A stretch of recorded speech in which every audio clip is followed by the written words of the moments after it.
মাননীয় স্পিকার, শিক্ষা খাতে যে 15.8% যে বরাদ্দটা দেওয়া হয়েছে অত্যন্ত পরিতাপের বিষয়। এ জায়গায় একটা বিশাল জনগোষ্ঠী কওমি মাদ্রাসা আছে।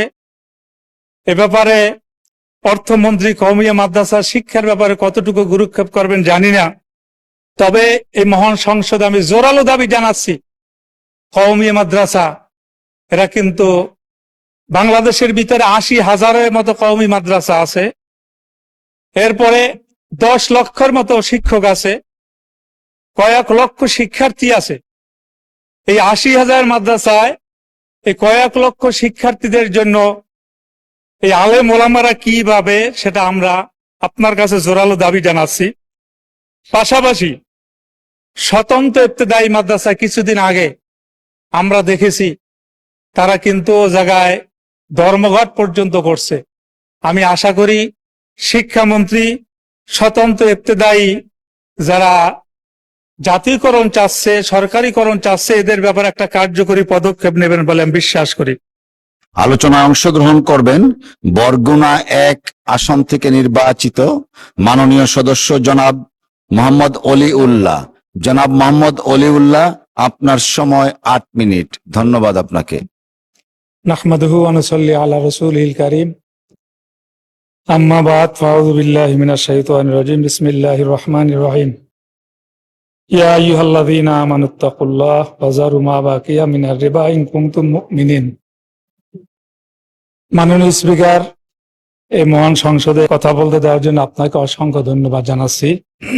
যেহেতু বর্তমানে 2026 এবং 27 অর্থ বছরের বাজেট সম্বন্ধে আলোচনা চলমান, আমাদের অর্থমন্ত্রী কিছুদিন পূর্বে বাজেট পেশ করছেন। যে বাজেট ধরা হয়েছে 9,38,000 কোটি টাকা। আসলেই আমি মনে করি, বাংলাদেশের প্রত্যেকটা মানুষ মনে করে, বাংলার ইতিহাসে এটা একটা শ্রেষ্ঠতম বাজেট। এ বাজেটে বিগত দিনে যত সরকার আসলে বাজেট পেশ করছেন, সেক্ষেত্রে দেখা গেছে এটা একটা গরিবদের উপরে আসর পড়ে।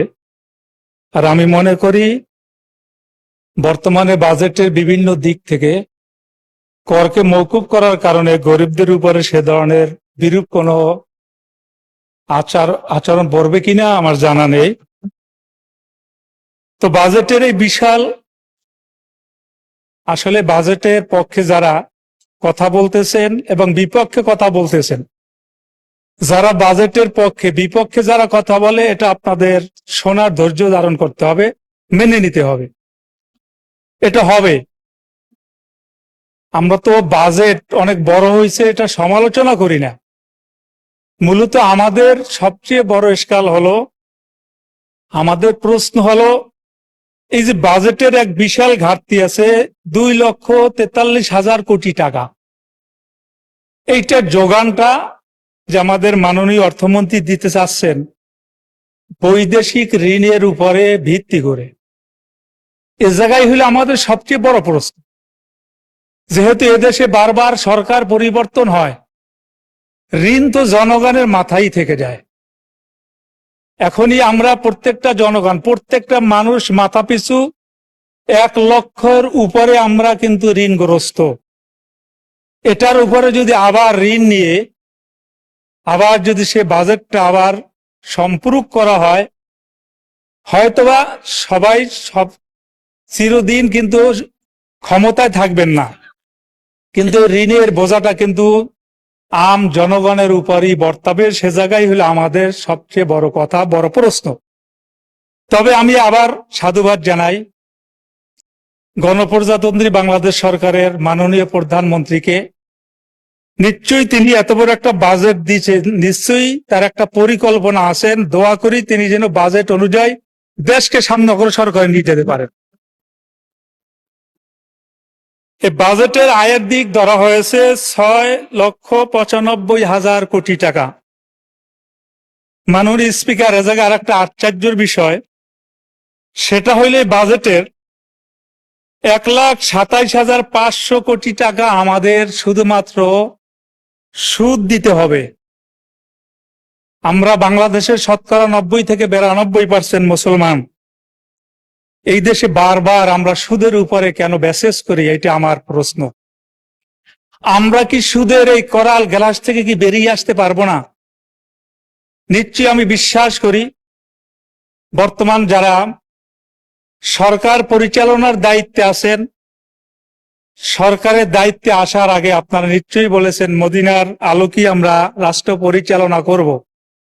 কিন্তু আমার প্রশ্ন হলো, যেই বাজেটের ব্যাপারে সুদকে আমি মনে করি এ জায়গায় অগ্রাধিকার দেওয়া হয়েছে, পাশাপাশি জাকাতকে এ জায়গা থেকে মাইনাস করা হয়েছে, এর দ্বারা আসলে মদিনার আলোকে রাষ্ট্র পরিচালনা করা কতটুকু যুক্তিযুক্ত, আমি সে প্রশ্নটা আমি এই মহান সংসদে রাখলাম।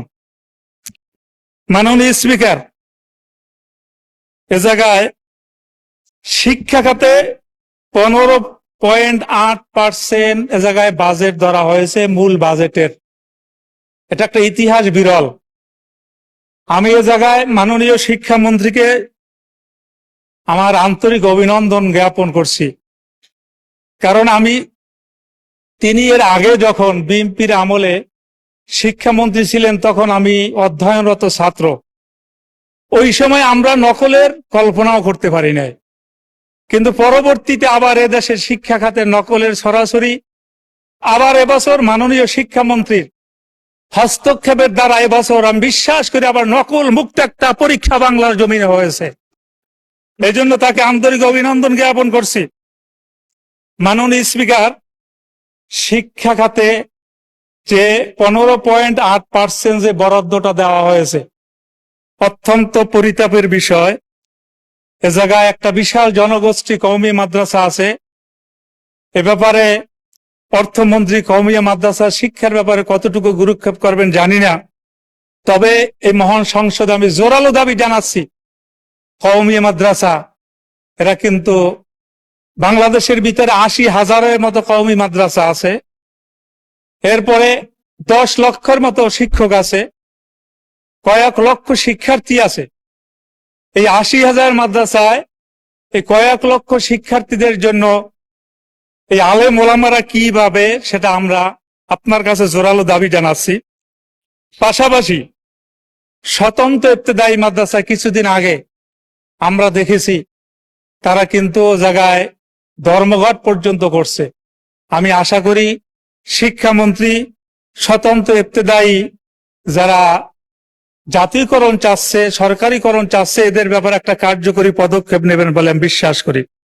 মাননীয় স্পিকার, আমরা জানি বিগত দিনে আমাদের এদেশে চামড়া শিল্প একটা আয়ের এক বড় মাধ্যম ছিল, কিন্তু বিগত সরকারগুলো চামড়া শিল্পকে সমূলে ধ্বংস করে দিয়েছে। আমাদের এই বাজেটে আমি বিশ্বাস করি যে আমাদের বাজেটের ভিতরে যে ঘাটতিটা রয়েছে 2,43,000 কোটি টাকা। তো আমি সংক্ষেপে বলতেছি মাননীয় স্পিকার, এবছর যদি চামড়ার খাতটা সরকার যদি পুরোপুরি ভাবে আগে যেভাবে চামড়াটা বিদেশে পাচার করা হতো, বিদেশে আমরা রপ্তানি করে আমরা প্রচুর পরিমাণে বিদেশি অর্থ আমরা অর্জন করতাম, সে প্রক্রিয়া যদি অবলম্বন করা হতো, আমার মনে হয় আজকে আমাদের মাননীয় মন্ত্রী তিনি যে 2,43,000 কোটি টাকা ঘাটতি দেখাইছেন, আমার মনে হয় চামড়া খাত থেকে সে ঘাটতিটা উঠে আসতো। মাননীয় স্পিকার, আমি আমার এলাকার কথা সংক্ষেপে বলি। আমার এলাকার ব্যাপারে চিকিৎসার ব্যাপারে বারবার বলা সত্ত্বেও কিন্তু কোনো প্রতিকার পাচ্ছি না। কোন প্রক্রিয়া সামনে অগ্রসর হলে হাসপাতালগুলার সুচিকিৎসা